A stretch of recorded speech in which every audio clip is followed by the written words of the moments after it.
But like I said, I wanted to move it closer, and because that didn't fit through here, that's why I even with the down. rubber band off, it's crazy.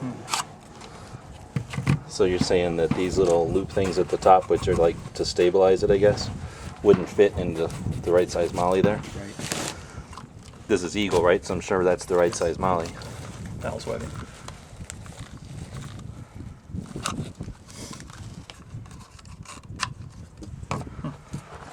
So what, you shave this edge down to here, and you're going to swap it out?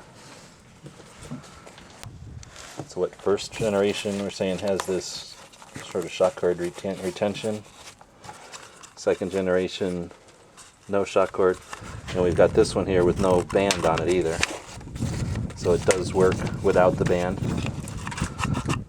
And the band just gives it extra retention, depending on where you put it. And we just saw the Type 3s, or the Gen 3s, but I don't know the difference.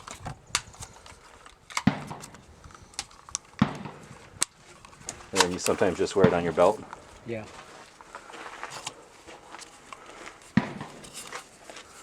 You can compare the top and see how much was filed down.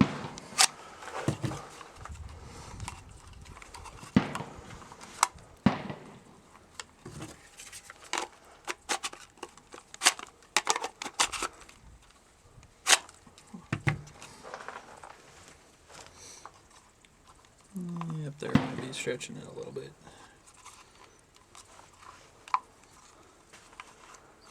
And then what are you wearing? Blade Tech. And that's not an injection. That one's Kydex folded. Kydex, yeah. But you're saying that its disadvantage is all this attachment it to the takes up a belt. lot of real estate with the wide belt loops that are on it there.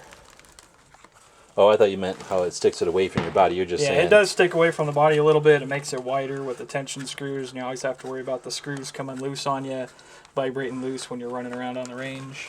But you couldn't even get your light any closer to it because of the wings on the mag holder. Yeah, I'd like to run the light behind it back here normally, but the belt loop's in the way, and if this was narrow, I could put that there and mount the light behind it. No problem, probably. What's that light? Surefire or Surefire E2DL. I mean, with a Blade Tech pouch. And then that other one's a Raven?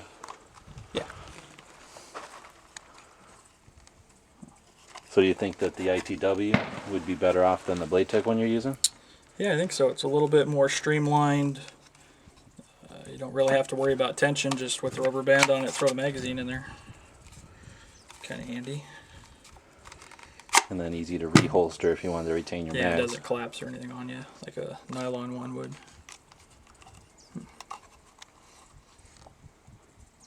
Easy enough. You could rig it up on your pals webbing, put it on your belt, put it on a, looks like a duty belt would probably fit through there. You think you could run it horizontally? It doesn't look like the attachments are made to do that. Generation 3 you can. Oh, is that one of the differences? Mm-hmm. These, you'll just have a rubber band holding it only. And is that enough for you?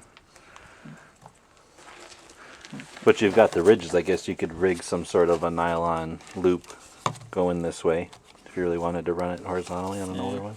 I don't know why, unless you were in a vehicle all day or something.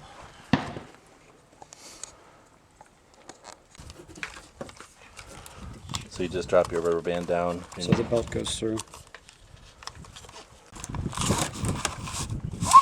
oh, this is you're running it just on your regular gun belt? Right. I just pulled this out, swapping out mag pouches here. And I had mentioned earlier about the screws vibrating loose. You can see here this screw is already all the way backed out there. About the only thing keeping it in was that it was just pressure against the your belt body on or there. whatever, yeah. Something to always keep in mind when you're running one of these. It's like I'll have to Loctite it and screw it back in there. I'm gonna